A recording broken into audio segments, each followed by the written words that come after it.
Hello, my beautiful little Moglets. Today we're taking a look at two of the new heroes coming. We have their skill set.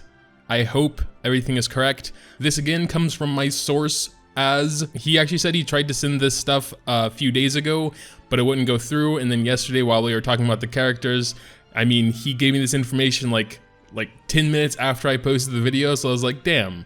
A little bit earlier would have been awesome, but he said there was a problem trying to send them with the images and everything, so we're doing it now. So we're gonna be starting with Luluca. I don't know, I'll put the name on screen, you can decide yourself how it's pronounced. She is an Aquarius Ice Mage. Her being Aquarius means she'll need Order of the Shield insignias, fighter medals, and leather sheaths. So the Order of the Shield insignias and the fighter medals are for her awakening, and the leather sheaths are for skill enhancements. So if you want to start preparing for her early, that's what you need to start farming. Make sure you have a decent number of those catalysts, and also a good number of water runes, ice runes, whatever, because you'll need a lot for her awakening as well. Her description reads, an alien girl who traveled across the universe seeking revenge against Strays? I'm really bad. For bringing ruin to her world. She's determined to make this dude, or woman, I don't know, pay for what he has done to her friends and restore her homeworld. So, skill 1, Wild Wave. Attacks with intense elemental force. Damage dealt increases proportional to the amount of enemies' lost health. So it's a pretty basic skill. I don't see any skill multipliers here or any other information. Just that sentence. Those types of skills will always depend on the actual proportional amount. I believe that can differ from unit to unit. So, you know, pretty basic skill though. Seems to be single target. She is a mage, so it could be AoE and it just doesn't say so. But there's that. Skill 2 is Rekos Blessing. This has a 4-turn cooldown, and in parentheses it says 3 mola, which might mean it can go down to 3-turn cooldown with enough Molagoras. And the skill description reads, with the Blessing of the Stars grants increased defense and barrier to all allies for 2 turns.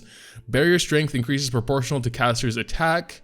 Okay. And Soul Burning makes it 1 turn less cooldown.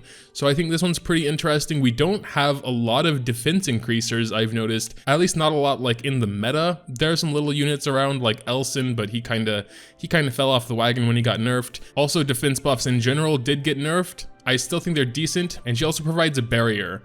So I still think probably immunity and barrier might be a little bit better, like what Angelica provides, but still it does say barrier strength is proportional to the caster's attack. So, I mean, considering she is a mage and not like a soul weaver, she could have some decent attack and maybe a very strong barrier. We'll have to wait and see for that, just like everything here. This is all just little informations. And finally, her skill 3, what I like to call the ultimate, Wave of Vengeance. 5-turn cooldown, 4 with Molagoras, I assume. This is an AoE attack. Attacks all enemies with the power of ruin with a 50 to 75% chance, depending on Molagora upgrades, chance to decrease defense for 2 turns. Ooh, maybe looking like a little bit of Bellona action going on here. 75% is lower than 100 though, unfortunately, but still, decent chance. Damage dealt increases every time using this skill and can stack up to 3 times.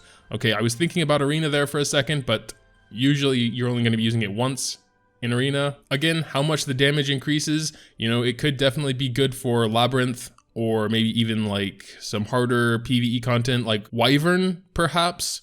You know, defense down's very good for Wyvern. Barriers are good for Wyvern. She is ice. You know, Wyvern's a nice place to farm, so she could be very good for that as well. There's also no information if she's a natural 4-star, natural 5-star. They don't release very many new natural 3-stars, so I kind of doubt that. In fact, I don't think they released many natural 4-stars either. They're probably 5-star. But yeah, that's her. All in all, I think she definitely sounds interesting. A lot of it, unfortunately, we can't just take at face value, because a lot of the proportional things, like her basic skill being proportional to the enemy's lost health, how powerful the barrier gets in proportional to her attack, and how much more her ult does on skill 3, depending on how many times it's used, and if it even stacks like through Labyrinth battles, you know? But I'm gonna pull for her. I assume she'll be in a banner. I'll raise her, and we can test out all those things. But yeah, she sounds pretty interesting. A mage that casts a barrier? I don't know if we have one of those. We probably do. because I don't know all the characters, obviously, but it's definitely not common. So now we're looking at Fallen Cecilia. She's a Sagittarius Dark Knight, which means the catalysts you'll need for her are Cold Looks, Mercenary's Medicine, and Archer's Vision. So again, make sure you have some of those if you want to prepare for her. Also, she is a Dark Knight. Dark. So that's interesting.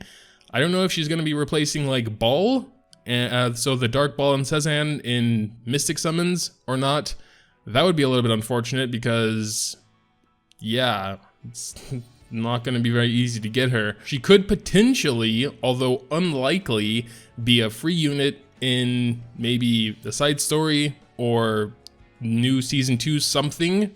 Don't know about that yet, but just first impressions wise, at least what I've heard from Az is that she is not like super meta, so far the Mystic Summons have held completely meta units. But let's just go ahead and start. Her description reads, Fallen Cecilia is chasing a mage who turned her family into dark magic stones, dreaming of the day she can get her revenge and join her loved ones again. Her skill 1 is called Mistake. Attacks with a Spear of Revenge with an 85 to 100% chance, depending on Moligor upgrades, chance to provoke for 1 turn, damage dealt increases proportional to caster's max health. Again with the proportional to max health, but let's not go into that ramble again. The provoke, you know, up to 100% chance to provoke for a turn. Provoke is actually pretty powerful on the things that can be affected by it, like in Arena, for example. I would say it's almost as good as a stun because the unit she provokes has to hit her, and she is a tank, obviously, and also they can't use any ultimates or anything like that. Just attack her, and that's it. So I think already with their basic skill, you know, obviously not having any cooldowns is pretty good. Skill 2 is Strong Instinct, grants a barrier for 2 turns to all allies at the beginning of battle. Okay, so is that like a passive? That might be a passive. And grants a barrier for 2 turns to the ally with the lowest health at the end of the caster's turn. Barrier strength increases proportional to the caster's max health. That actually sounds like a very good passive, honestly. Very, very survivable. And depending on how much health you can actually stack on her, I mean, she is a knight. All of her skills are proportional to her max health, so that's naturally where you're going to be building her mostly with. And skill 3, Spear of Resentment, 6 turn cooldown, as low as 5 with Moligoras. It reads, attacks all enemies in an explosion of spiteful emotions. Grants all allies skill nullifier, negating damage received from the next skill attack. Damage dealt increases proportional to the caster's max health. Soul burning it makes it 2 turns less cooldown. So skill nullifier is a pretty interesting skill. I'm pretty sure only Luluca currently has it. She gives it to herself after she casts her ultimate, which means she won't take any damage at all from one skill. Now, if it is the same as Luluca's but AoE version, that means it will never go away until they get hit. I can see this being incredibly useful for a lot of PvE situations, but not so much for PvP actually. Because, you know, with Dizzy's running around all over the place and her having AoE on every single skill, you know, she could just do her little AoE and then boom, all skill nullifiers are gone.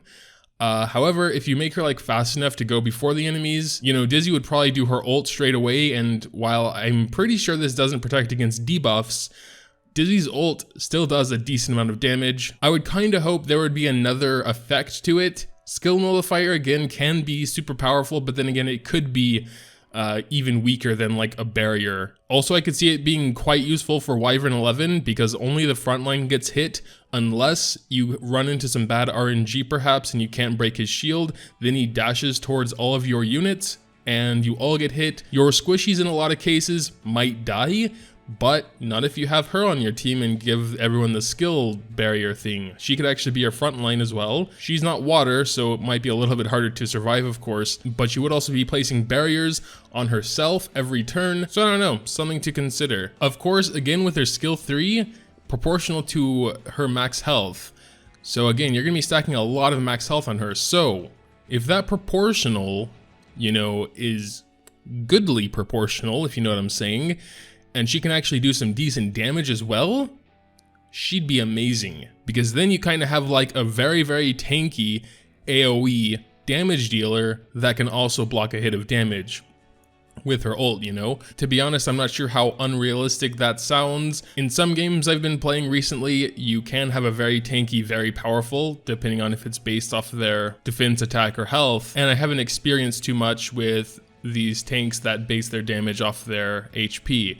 But also Crow, you know, Crow can one-shot almost anyone. I mean, he penetrates like some defense, I believe, as well, but I don't think people are building him with tons of attack because he is also incredibly tanky. So yeah, those are my thoughts on the two characters we have information for. As a brief summary, Luluca, I guess that's what I'm gonna call her for now, seems like part support, part DPS.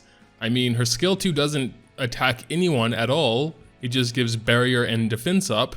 And then, you know, her third skill, AoE defense down, and hopefully some damage. It definitely seems like she's meant to be built as a damage dealer because also the barrier strength is proportional to her attack. Would definitely be nice to see her base stats as well, because if she has a lot of speed, I can imagine a team around her with Dizzy, you know, giving her the artifact that can remove debuffs, using her third skill straight away, getting that defense down, maybe removing the buffs in the process. I don't know which would come first, the debuff removal or the defense down.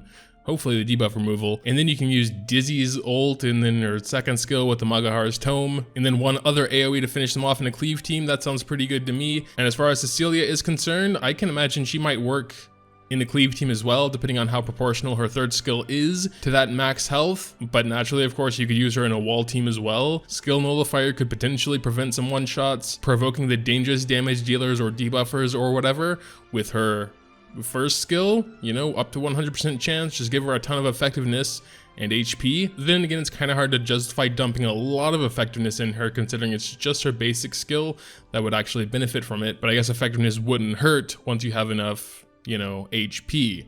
Maybe some speed, depends if you're gonna be using her mainly for arena or not. But also speed's pretty useful everywhere. It's hard to say for now without having all the details, but I still thought it was pretty interesting to see their skills, knowing what type they are, their star sign, so you can start forming the catalyst if you're interested in them.